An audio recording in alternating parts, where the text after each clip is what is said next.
Hello, everybody, and welcome to my world.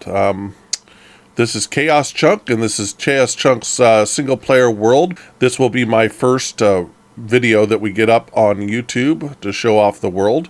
I am starting where I started in the world, which is spawn, and this is basically where I spawned. I got lucky enough to spawn next to an extreme hills biome over there, a jungle biome there, and there is a temple right on the other side of the base here. And there's forest here, plains here, and right next to an ocean. And this is back when I first started. This is a water trap that I had built. So it pushes, if I'm standing there, the mobs chase me, and it pushes them over into here, pushes them up underneath here, and basically drowns them to death. So that's my first ever mob trap that I built. And this is a drawbridge that I have also. And this is the house. Now, this used to be this bottomless water source. This used to be all lined with chests. Of course, I've removed them and taken them over to the main base.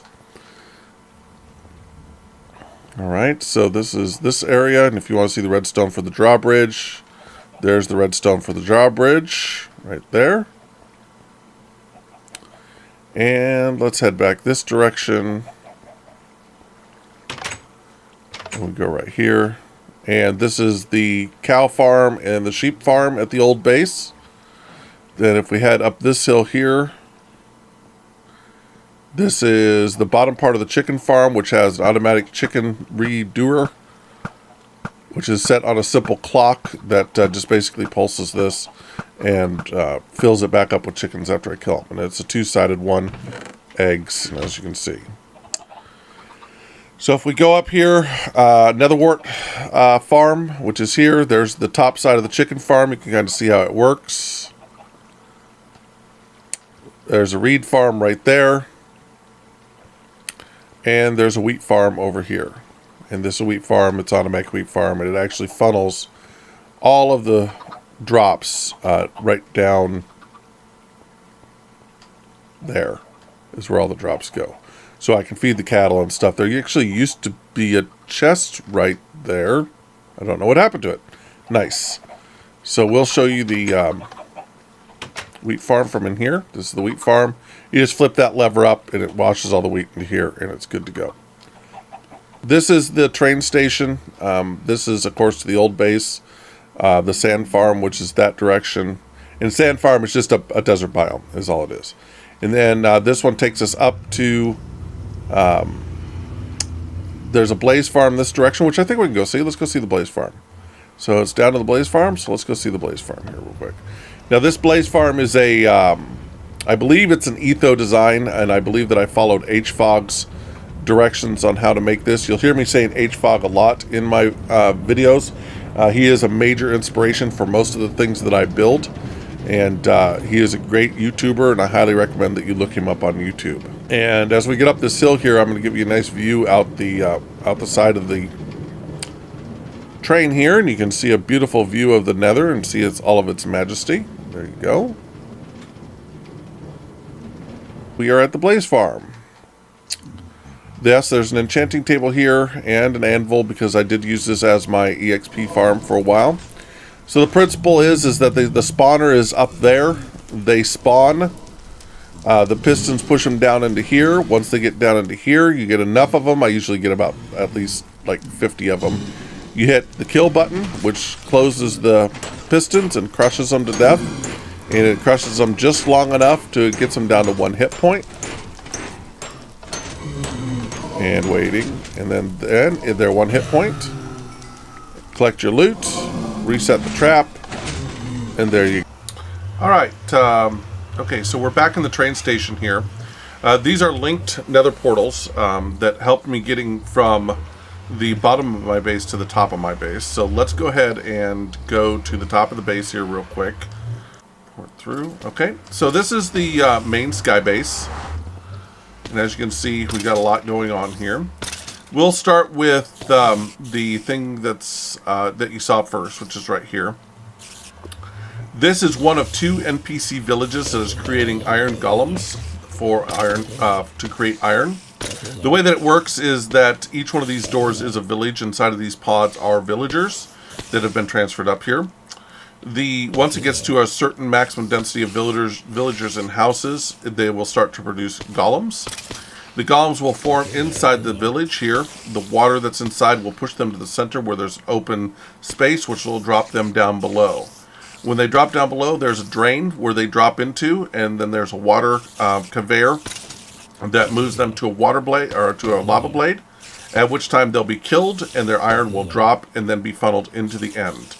This is pre 1.5, so I don't have funnels or whatever they're called yet. So that's one of the villages for the iron farm.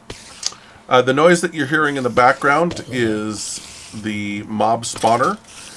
By the way, that design there is completely by Hfog. That's an Hfog design, completely copied from him. And yeah, that's Hfog. This here that you hear is a mob grinder. It is a 5-level mob grinder. And that's the reason that this base is built so high up off the water, is to focus the spawn into that area. As you can see, it's very good at producing mobs, and you can see by the mini-map in the lower right-hand corner. This is concepts pioneered by Ethos, and then this design is specifically by Hfog. This is my trash can. This is where I can... it's actually infinite water source and a trash can in one. So if I want to get rid of something, say, let's get rid of something here. Let's just get rid of a piece of gunpowder. So if I want to get rid of a piece of gunpowder, I just Control Q, throw it in there, and it's a lot safer than a big old pile of lava sitting around your house. And like I said, that's an infinite water source. This is our reed farm, which I've already harvested recently. So you just walk through here, it pops them off, and continue on to what you're doing. That is my design. We actually built this on the stream. It's one of the projects that we did on the stream. Over here is my watermelon farm. And as you can see, you just walk through, pop up, they all pop up. Walk around and pick them. And drop them off into one of the many bins out here outside here. Watermelon farm. And then you can see one of the other villages over here that mirrors the other one. The reason there's not currently more villages is, one, I'm producing a lot of iron. Two, if I was to build a village there in the same, dimensions, the same distance, it would cause the villages to merge, and you don't want to do that, because then you only have one village producing instead of 2 and 3. So that's why you don't want them to merge. Over here is my kind of my little park and my beacons, where my beacons come up from down below. This is Aguado. He is my Ender Dragon egg. Hello, Aguado. I love him so. Bed and stuff, just a little park that I built here. This over here is a tree farm that is made by, hello little guy, how you doing? You want some love? Love taps. That's what we do around here. This is a tree farm that was designed by Code Crafted on YouTube, and I copied his design in his videos. I should have links to most of this stuff down below. I built this. By the way, this entire world has been built on survival mode. Completely 100% survival. There has been no flying, no cheating. Never have I once gone into creative mode on this world at all. So let's head this way, and I will show you how the tree farm works. If we walk over here. So we get some bone meal. And, oops, bone meal. Probably drop that off there. And let's also get some trees. And let's go take a look here. So this is pretty straightforward.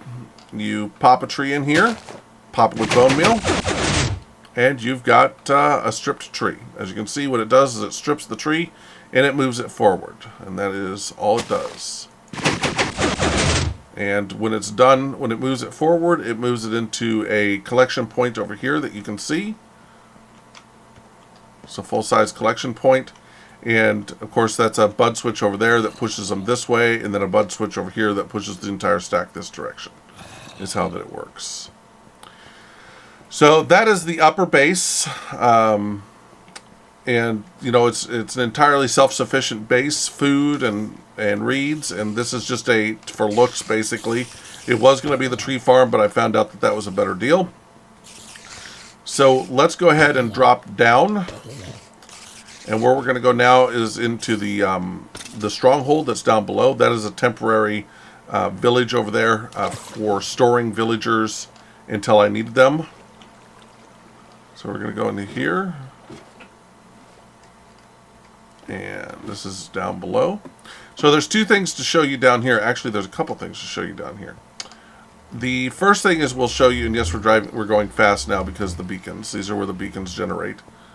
So the first thing is the zombie curing station. So there's a zombie spawner up there. The zombies drop down like so. When I find a zombie villager, I hit that pad when he gets to that point. It pushes him up into that water canal, like so. He's not a villager, I know. And then it puts him on a minecart and puts him into a curing station. So how that works is you got a dispenser that dispenses minecarts. You got a tripwire right here. It activates the dispenser. Minecart activates this rail and kicks them on out this direction. And they go right over here, and they pop right into the curing station. You then cure your zombies with a weakness potion and a golden apple. Within 5 minutes, they turn into a villager.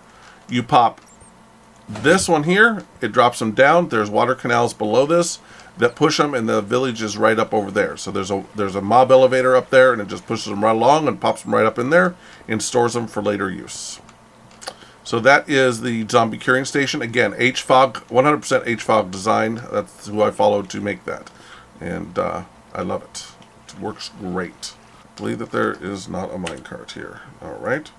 So this is a pretty long minecart ride. And this is going to take us out to the ice tray. Another Ethos/Hfog design is our ice tray. So let's head on down this direction. So this is the ice farm. The way that it works is you have a basin. After you harvest the ice, you then pop these all these blocks are on pistons. You pop them down. You fill the basin with water, which is trapped behind these pistons here, which are actually up right now. They should be down, but they're right there. And that traps then it fills up the entire basin with water. You pop the pistons up, and water. The principle is that water freezes better or faster around blocks, and so that's the concept behind this design. So that is the ice farm. And where we're going right now is we're going to the Hooker Enderman farm. And the reason it's called the Hooker is not because it's a prostitute. It's because of the way that it was designed. It was designed using tripwires instead of pressure plates. It seemed to be more efficient. The claim to fame for this is, by the way, it's by King Happy, and that's Queen King Happy on YouTube. There's videos on my Twitch channel, and there's links to videos on my Twitch channel, and there's links to his website and his YouTube channel on my Twitch channel, and hopefully I'll be able to be smart enough to put links below this video and stuff. So as you can see, we walk out here. So the claim to fame on this is A, it's a one-wide Enderman farm. B, it is the fastest Enderman farm from 0 to 30. It is, it is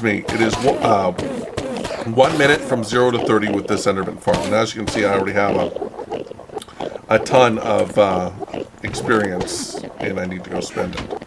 So this is the bottom half of the Enderman farm, the business end. The rest of it goes up 128 blocks with 26 spawning levels. So let's head back out and let's go take a look at that. So now it may look that there's only 13, but each one of these banks here is 2 spawning levels, is the way that it works. It's alternating spawning levels.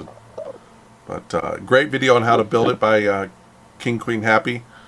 And yeah, King Happy is his name. Again, this is Chaoschunk.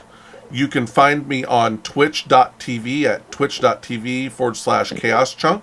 I stream every day except for Fridays from 3:30 p.m. Pacific Standard Time to 11 p.m. Pacific Standard Time.